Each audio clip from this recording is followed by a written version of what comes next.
Good afternoon, my sweet friends. I hope today, if you are in Ohio, you are enjoying the most wonderful sunny Sunday day. And if you are in other parts of the world, I hope your days are also sunny. Okay, so we are discussing today To Kill a Mockingbird, chapter 19. We're going to do it this way. I will have around 7 questions we'll talk about, and every question will have an upper layer of interpretation of the text. So on the surface level, we're going to discuss points of view of different characters and how they are different from your point of view as a reader, and how they also differ from the point of view of the actual narrator and of the writer. We're going to try to explore the depth of characters' reactions, looking at the events that happened in this chapter, but on top of that all, we're going to look almost allegorically like on the lesson that we're learning about mental health and about being true to yourself and being true to what you believe in. So we will try to do that in such a manner. And let's start with question number 1. Okay, let me read it to you first, and then we'll ponder upon it together. Why does Atticus mention Tom's previous record of conviction? Well, as I said, there is a more fundamental answer to this question, and this is about how important that is to mention the record of conviction up front at the court for, of course, various reasons, especially if that's a good one. The theme that I'm going to talk about right now is going to be a little different, and I want us to ponder upon the notion of nothing to hide, and how important that is to, first of all, have nothing to hide as a person. Means if you don't really lie, if you don't willingly join or choose to participate in, I want to say illegal or immoral or otherwise negatively looked upon activities, you have nothing to hide. So it's the second layer that we can see in this question. Once again, so layer 1 was the layer on the surface that excuse me, the character had nothing to hide and his lawyer had nothing to hide in regards to what was going on in the court. So right up front, I really apologize, my throat. The lawyer shared with the court his clear record. Wow, that's not good. And layer number 3 is the layer of my recommendation to myself as well as to you is don't hide your own personality or traits or anything that you are just because someone else might not like it. So be bold enough and brave enough to be yourself. please do.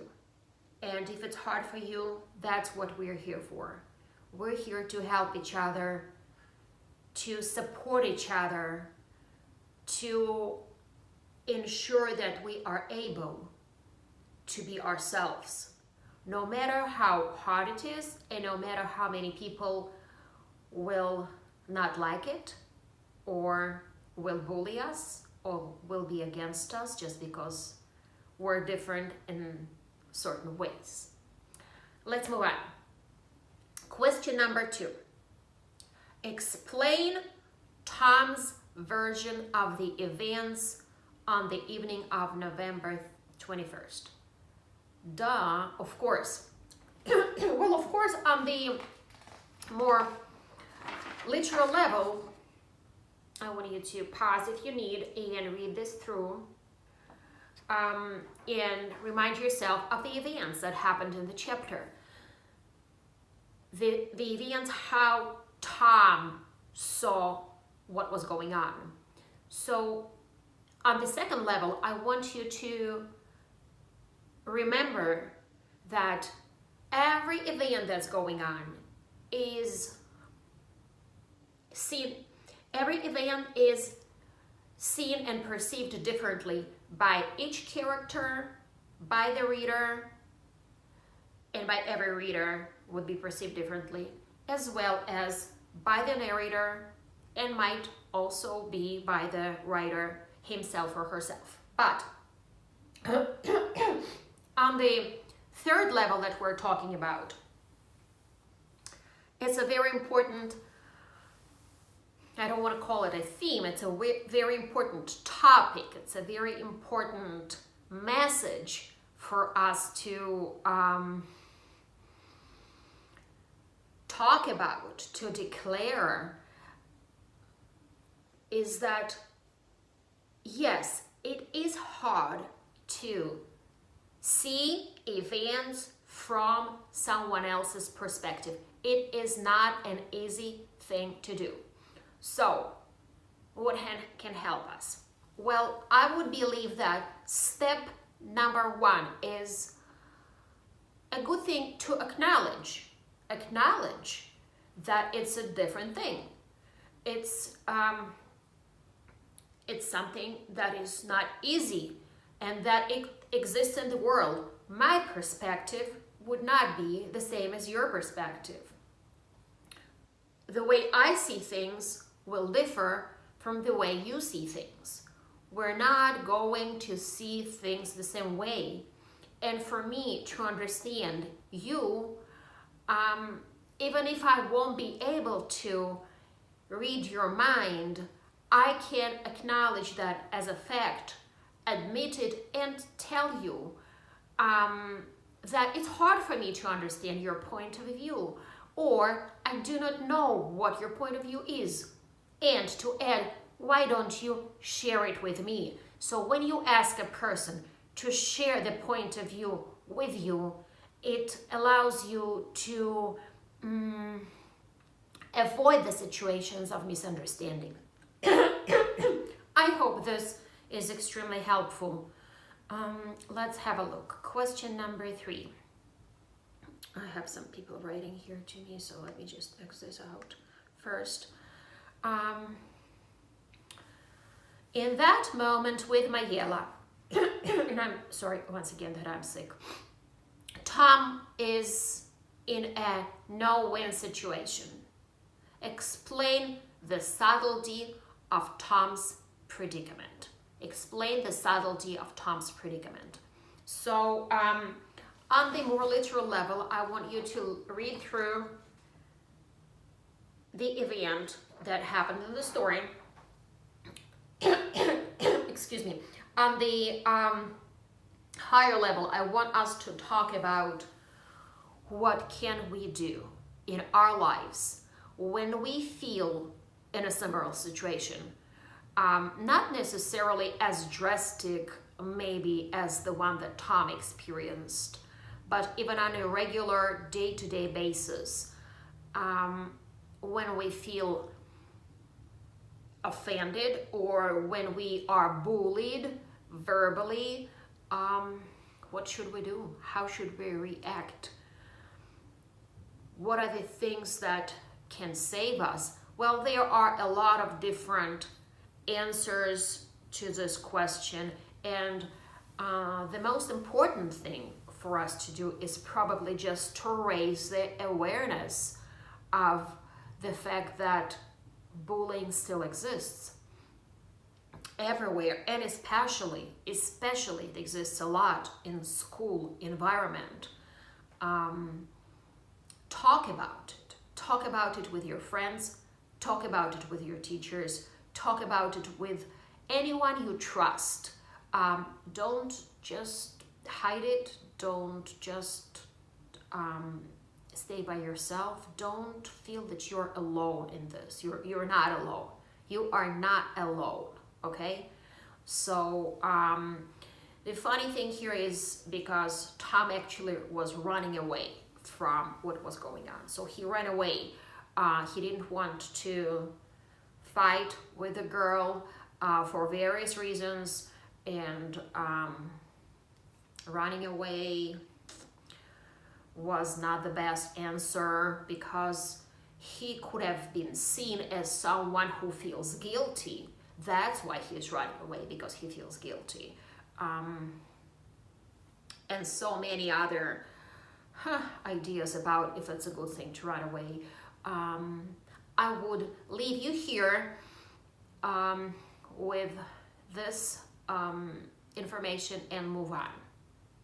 How is Mr. Link D's heroic? Let's have a look at what he actually did. So I want you to stop, pause, read. Yes. In my understanding, everyone who is taking a social risk is heroic enough. Okay? So, and of course, it very much is connected, in my understanding, my second layer of interpretation of this question, to the previous question of bullying and of being a third person who is observing or watching someone being bullied.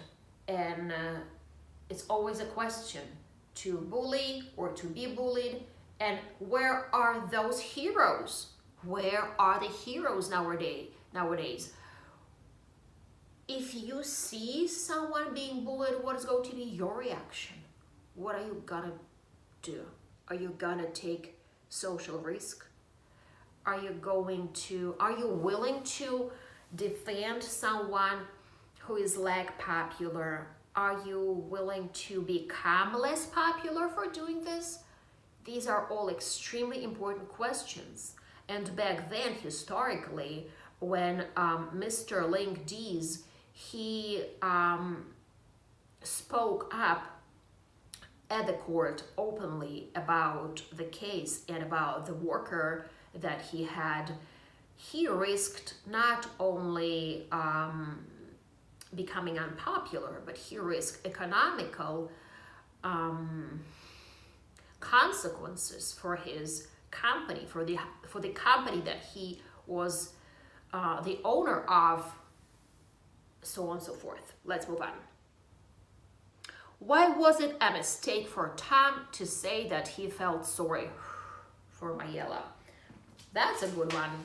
Okay, let's have, you can pause here, read it, and let's move on.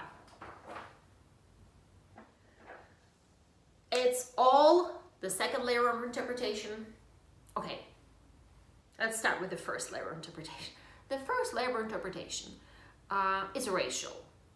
In the book, it's mostly racial connotation of how one race should or should not feel sorry for the other race, so on and so forth, okay? And on the second layer of interpretation, I would encourage you to look from a perspective of linguistics. So what does it mean when we say I feel sorry, and why sometimes it has negative connotation means almost like you pity someone, you know, you're sorry for that person. And to go even higher, I would encourage you to look at this particular question from a cultural connotation. So first is the literal, what happened in the story. So they looked at it from a racial perspective. Second is linguistics, why we use the word pity in the from the point of view of being, or like sorry from the point of view of being like of pitying someone, almost like the other one is less fortunate. In our language, in our in English language. And the third layer of interpretation is cultural, ethnic, in a sense of, in many different cultures and countries and ethnicities, and sometimes within the educational realm, within the educational professionals realm, or like even some parents would say that's how they raise their children. So it's not a good thing to be sorry for someone or to pity someone, well, because it just, you know, it's better just go and suck it up and just be a strong man, you know. It's one perspective.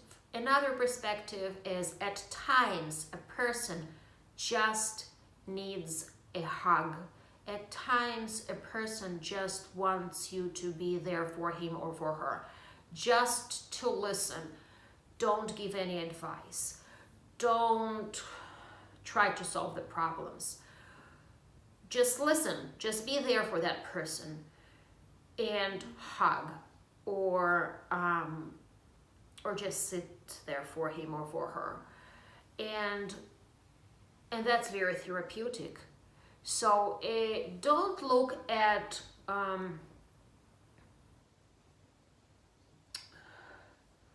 the word sorry or to pity someone only necessarily from a negative perspective. At times, some people would really benefit from and appreciate your presence and your, I don't want to use the word compassion, but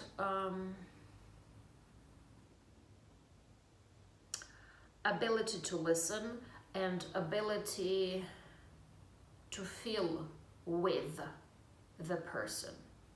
Okay, let's move on.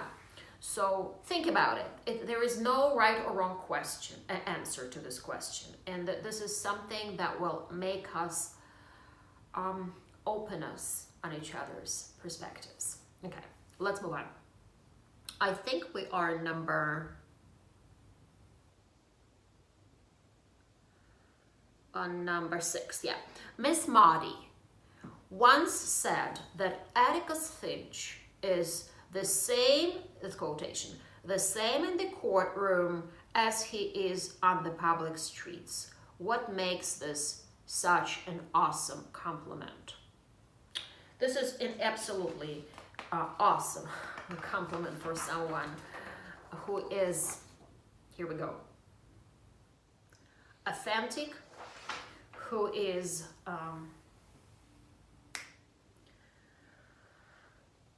doing and acting the same thing he's preaching. So it's an honest person. I also believe that it's very much in touch with or correlates with our first question, which was record of conviction that Atticus mentions, Tom's record of conviction, that was clear, and that they had nothing to hide. If you have nothing to hide, and I don't think any of us should have anything to hide, we can be true to ourselves. And if you're true to yourself, you have nothing to hide. Let's move on. Seventh and the last but not the least. Deal becomes physically sensitive at the end of the chapter. He wants to vomit. Okay, so